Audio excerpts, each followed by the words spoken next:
अस्सलाम वालेकुम, how are you all. आज का जो टॉपिक है वो है हमारा problem solving and adaptability.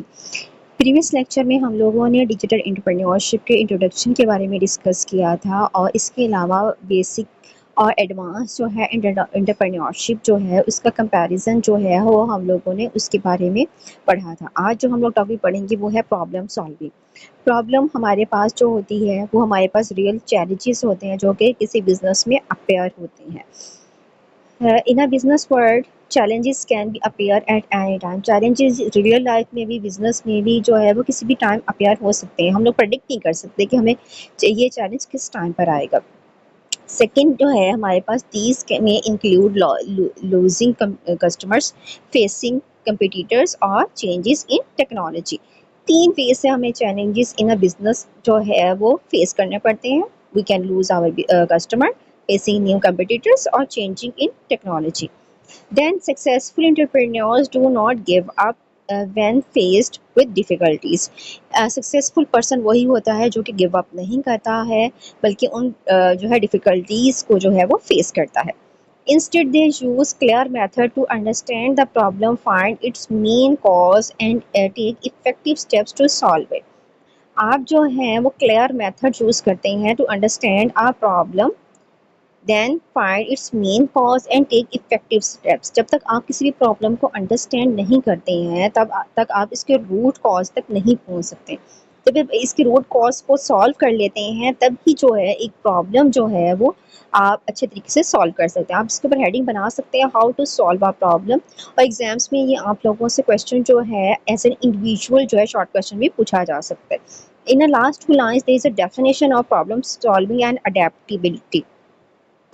they can solve stay they can also stay flexible and ready to change। मतलब कि वो फ्लेक्सिबल, कोई भी पर्सन है उसको फ्लेक्सिबल होना चाहिए, रेडी फॉर द चेंजेस होना चाहिए व्हेन द कंडीशन डिमांडेड, जब कंडीशन जो है आपसे डिमांड करती है। These skills are known as problem solving and adaptability. Come to structure problem solving. Structure problem solving means a step-by-step approach to identify a problem, कि आप problem को identify करें, अंडरस्टैंड करें आप प्रॉब्लम को and decide the best solution. Structure problem यही होती है कि हम लोग क्या करें, सबसे पहले आइडेंटिफाई करें, अंडरस्टैंड करें what is going to happen and decide the best solution. This avoids the guesswork and helps to prevent the same issue from happening again. Guess work नहीं होता आपका, आपको जब पता होता है कि ये आपके साथ ये प्रॉब्लम है और इसका सोल्यूशन ये है तो आप गेस वर्क अवॉइड कर देते हो।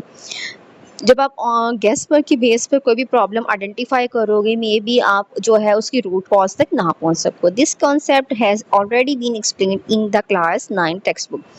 प्रीवियस लाइन को एज एन एडवांटेज ऑफ आप लोग प्रॉब्लम सॉल्विंग के तौर पर भी ले सकते हैं और उसकी आप हेडिंग भी बना सकते हैं। Then come to root cause analysis.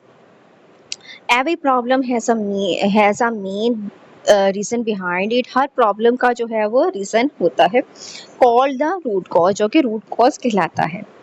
If we only fix the surface problem, अगर हम लोग सिर्फ ज़ाहिरी तौर पर सरफेस की प्रॉब्लम जो है वो सॉर्ट आउट कर दें, उसको डीपली जो है वो चेक नहीं करेंगे तो मे बी वो प्रॉब्लम जो है आपकी जो है वो वापस आ जाए। Root cause analysis helps in finding and addressing the main reason.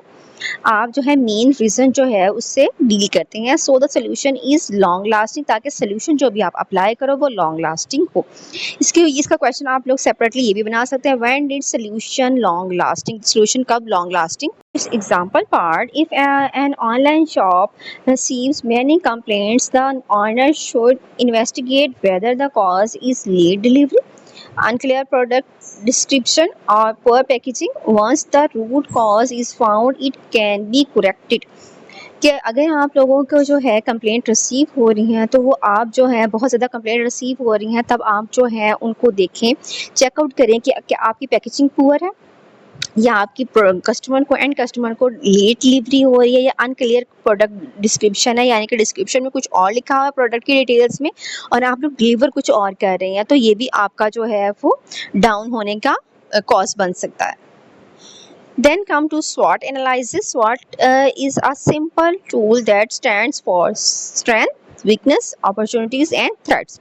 Strength means things the business does well. जो भी आपकी स्ट्रेंथ होती है, जिसमें आप आउटस्टैंडिंग होते हैं, वो आपकी स्ट्रेंथ है। हाई क्वालिटी हो सकती है आपकी, आपकी स्ट्रांग हो सकती है, आपकी पैकेजिंग स्ट्रांग हो सकती है, डिलीवरी ऑन टाइम स्ट्रांग हो सकता है। Then weaknesses, areas that need improvement. ऐसे एरियाज जिनको इम्प्रूवमेंट की ज़रूरत होती है वो होते हैं हमारे पास स्लो कस्टमर सर्विसेज।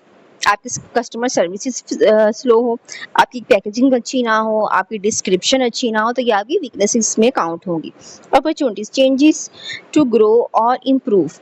और वो होती हैं कि आप लोग जो है कोई भी चेंजेस जो अपने अंदर लेकर आते हैं, अपने बिजनेस के अंदर लेकर आते हैं, अपने प्रोडक्ट के अंदर लेकर आते हैं और इनको इम्प्रोवाइज करवाते हैं। हाई डिमांड और अ न्यू प्रोडक्ट, कोई भी प्रोडक्ट जो है वो न्यू डिमांड में है, आप एज एन अपॉर्चुनिटी उसको अवेल करते हैं और उसको लॉन्च कर देते हैं। Threats, outside factors that can harm the business. ऐसे फैक्टर्स जो कि आपको, आपकी बिजनेस को हार्म कर सकते हैं, वो होते हैं थ्रेट्स होते हैं। न्यू कंपटीटर्स, कोई मार्केट में आपकी प्रोडक्ट का नया कंपटीटर आ गया, that is a threat for you. SWOT analysis helps business understand their current situation and plan wisely for the future. SWOT analysis से आप जो है वो करंट सिचुएशन को जो है वो अंडरस्टैंड कर लेते हैं और फ्यूचर के लिए अच्छे से जो है वाइजली जो है इंटेलिजेंटली जो है आप लोग प्लानिंग करते हैं। Then come to treatment part. Treatment part में they said every challenge is hidden lesson. हर चैलेंज आपके लिए हिडन लेसन होता है। Business that stay curious, ask why, often and quickly turn problem into opportunities for the growth। जो अपने Y पे काम करते हैं वो अपॉर्चुनिटीज को जो है और अपनी प्रॉब्लम्स को जो है वो अपॉर्चुनिटीज में चेंज कर लेते हैं। Here you can make a question there, how can business turn challenges into opportunities. This is end of our lecture. अल्लाह हाफिज।